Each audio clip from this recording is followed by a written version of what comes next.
Hey everyone, and welcome back to NDC. Today we're going hands-on with Core Haptics. This is Apple's most powerful tool for designing custom tactile feedback in iOS. In a previous video, we covered the basic impactOccurred or sensory feedback. Today we're building real patterns with intensity curves, sharpness ramps, and full control over how your app feels.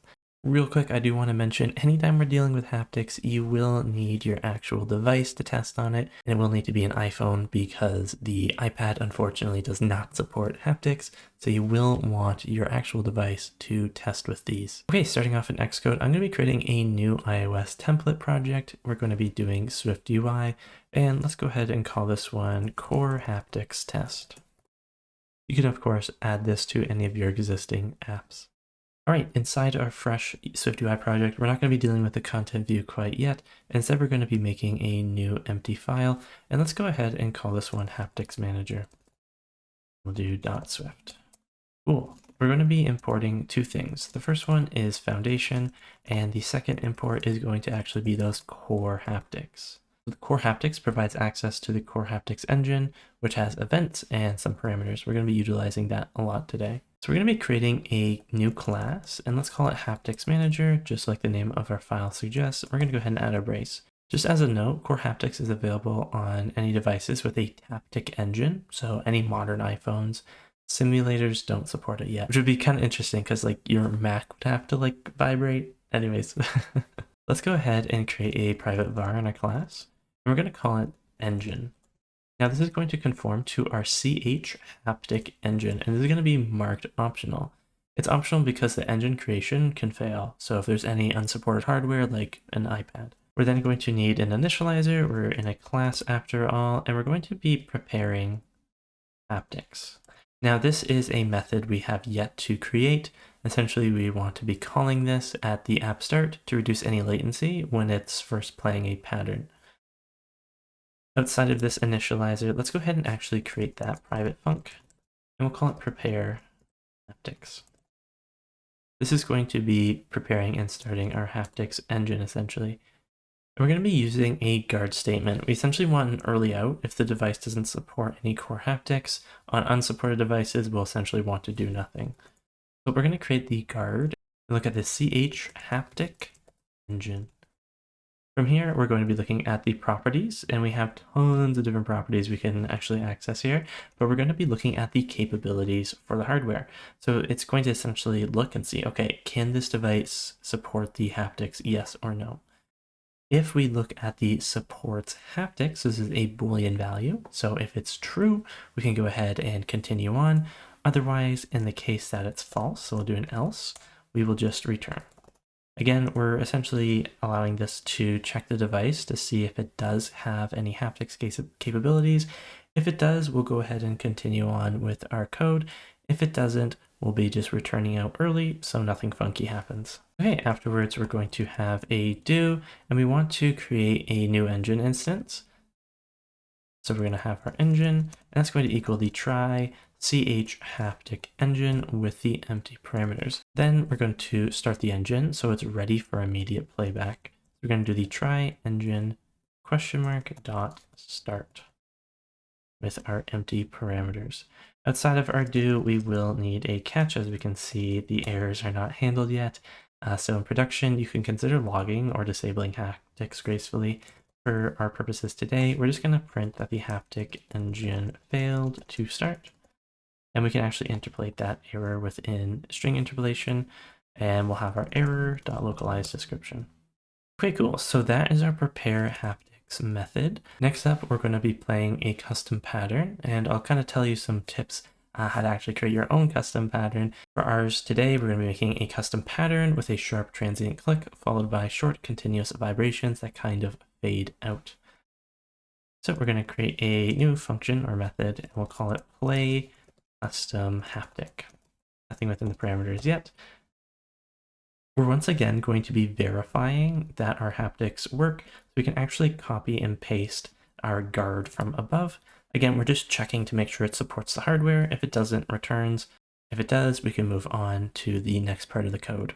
So after our pasted guard statement, we're going to be creating a sharp click. And this is going to be a CHHapticEvent. Now you can see within the autofills, we have lots of different options. We have event types, parameters, even relative times or values. I'm going to choose the first autofill with the event type, parameters, and relative time. For our event time, I'm going to do the .haptic transient, and you can see a brief impulse occurring at a specific point in time, like the feedback from toggling a switch. So this is going to be instantaneous. There's no real duration here. For the parameters, this will need to be an array, so we're going to use our square brackets. This is where we can choose the different intensity or maybe even sharpness. For each one of these, we'll have a CHHapticEvent parameter. And you can see we have a parameter ID and a value. So for the first one, for our parameter ID, we can use our dot notation. We have different things like attack time, audio volume, decay time. There's actually so many different things you can do with this, but I'm going to be going for the haptic intensity. This is how we can choose how intense our haptic value is going to be. Now this is going to be a value, which is a float or like a double, those decimal values. And we're going to be looking for the max strength. So I'm going to be doing 1.0 for the max strength. If you wanted a lighter click, you can try like 0.3, 0.4. You can kind of customize the strength of this if you'd like. Now outside of the bracket, we're going to add a comma because we're going to have another haptic parameter. We're going to do our CHHaptic parameter again with the ID and the value autofill. For this one, I'm going to be looking at the haptic sharpness instead. Now I'm going to make this really sharp, so I'm going to do 0.9. If you want softer, 0.2, 0.3, play around with these values. This is going to be a very crisp kind of haptic. Okay, and you can continue to add those different parameters. We're just going to be doing those too. For the relative time, this is like the delay before it starts. I'm going to be putting it at 0, so it starts immediately when the pattern begins. You can add this time to expand. Maybe you want it to happen a second in the future. So that handles our sharp click, but now we want to create a bit more of a continuous buzz. We're going to create a continuous, so let continuous, which is going to equal the CHHapticEvent again.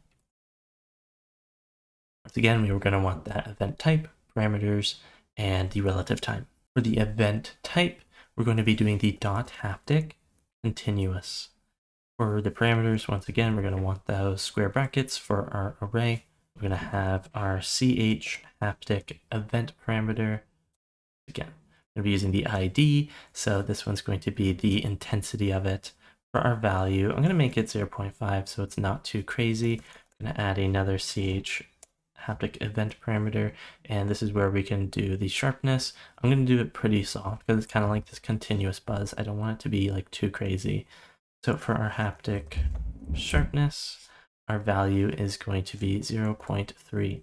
Our relative time, we want it to kind of start a little bit after the transient to avoid any overlap.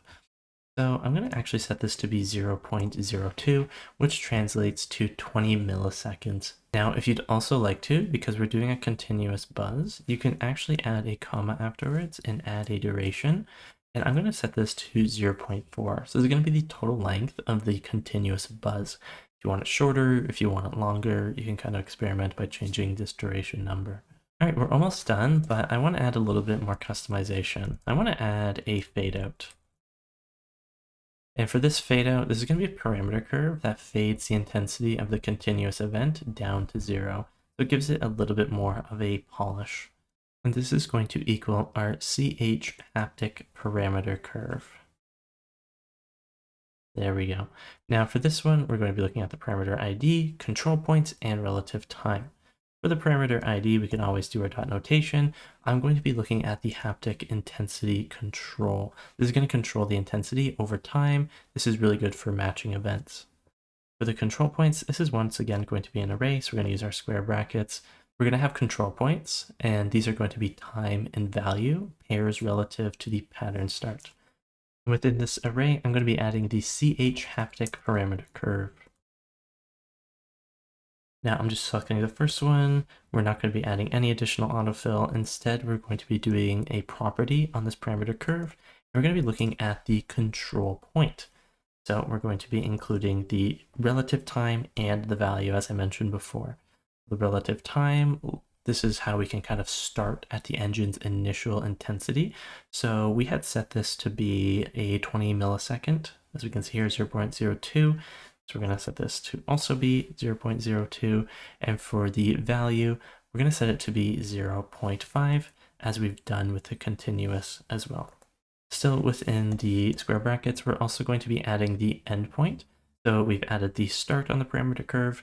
We're going to add another CHHaptic parameter curve dot control point. We've added the start. Now we're going to be adding the finish.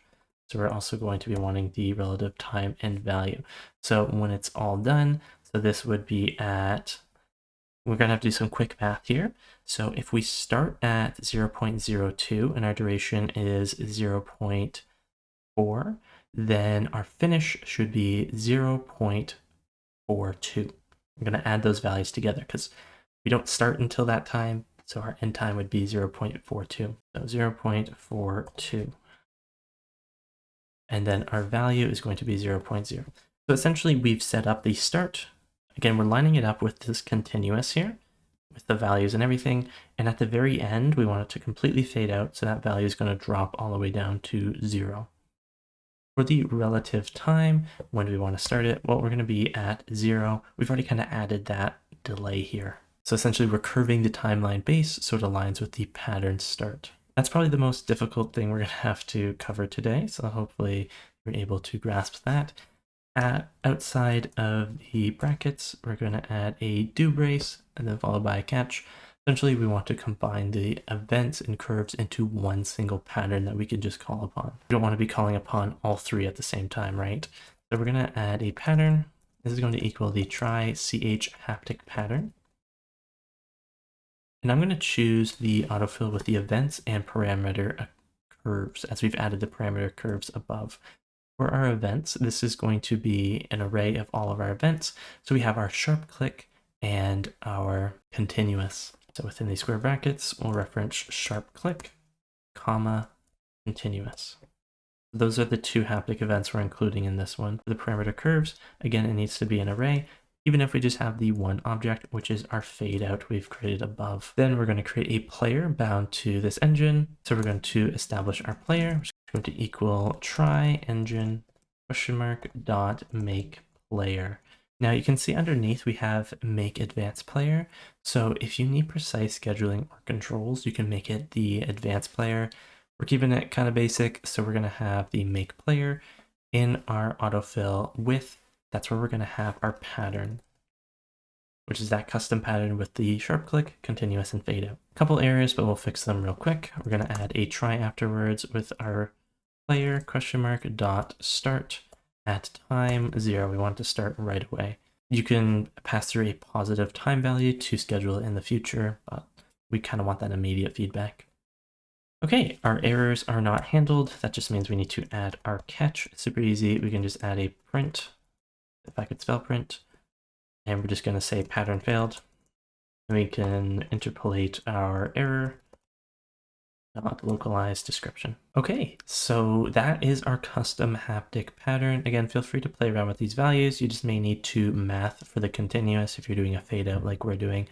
Otherwise, we're hopping into our content view. Reminder to test this out in full. You will unfortunately need to have your device connected. You can't run it on the simulator or preview. So we're going to establish a private let of our haptics, which is just going to equal our HapticsManager, the empty bracket. So we're referencing that class. In our VStack, I'm just going to add a button, and it's going to say, play custom haptics.